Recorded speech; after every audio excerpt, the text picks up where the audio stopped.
కుర్రపులి junior NTR నటించిన దేవర cinema Koratala Shiva దర్శకత్వంలో బయటికి రాబోతుంది. సెప్టెంబర్ 27వ తేదీ మన ముందుకు రాబోతుంది. ఈ సినిమా ఎలా ఉండబోతుంది అంటే ఇప్పటికే రిలీజ్ చేసిన టీజర్లు, ఫస్ట్ లుక్లు అవి ఇవి చూస్తే మైండ్ బ్లోయింగ్. నట విశ్వరూపాన్ని చూపించబోతున్నాడు కుర్రపులి జూనియర్ ఎన్టీఆర్ అన్నది మనకు కన్ఫర్మ్ అవుతుంది. మనం RRRలో చూసాం. మరలా ఈ సినిమాలో 2 పాత్రలు చేయబోతున్నారుట. ఒకటి సముద్రం వద్ద నివసించే గిరిజన తండాకి నాయకుడుగాను, మరియు ఒక యువకుడిగాను నటించబోతున్నారు. ఆ యువకుడు కూడా సిటీలో పెరిగి పల్లెటూరు వచ్చే యువకుడిలాగా నటించబోతున్నారట. అంటే 2 పాత్రలు అద్భుతంగా మలిచాట కొరటాల శివ. కొరటాల శివ మీద కొద్దిగా అపనమ్మకము ఉన్నది. కారణము ఏమిటి అంటే ఆచార్య సినిమాని ఆగం చేశాడు కాబట్టి దేవరని దబిడి చేస్తాడేమో అని భయపడ్డారు.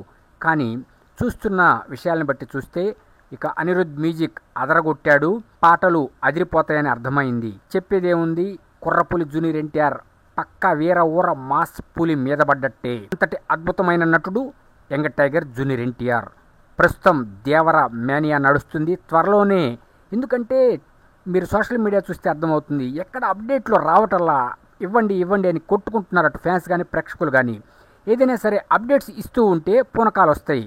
సో అప్డేట్స్ వస్తాయని ఆశిద్దాము. మరియు ఈ సినిమా రిలీజ్ అయితే చెప్పేదేముంది, కుర్రపులి జూనియర్ ఎన్టీఆర్ నటన మరొకసారి మనం అద్భుతంగా తనివి తీరా చూసుకోవచ్చు. అటు ఫ్యాన్స్ కానీ ఇటు ప్రేక్షకులు కానీ ఇప్పుడిప్పుడు ఎదురు చూస్తున్నారు. త్వరలోనే సాంగ్ ప్రోమోలు అవి ఇవి బయటకు రాబోతున్నాయి. ఏదేమైనా సరే అయ్యా కొరటాల శివ, నువ్వు ఏదో విధంగా చెక్కి అద్భుతమైన బ్లాక్ బస్టర్ ఇవ్వయ్యా అని ఇప్పుడు బతిమలాడుతున్నారు. అప్డేట్స్ ఇవ్వండి అని అడుగుతున్నారు. ఇక్కడ ఒక్క విషయం ఆలోచించాలి, ఇది ఎన్టీఆర్ ఆర్ట్స్ బ్యానర్పై బయటకు రాబోతుంది కాబట్టి తప్పనిసరిగా చాలా కేర్ తీసుకొని ఈ సినిమాని తీస్తున్నారు. అందువల్ల రిలీజ్ అయితే పక్కా వీర ఊర మాస్ బ్లాక్ బస్టర్.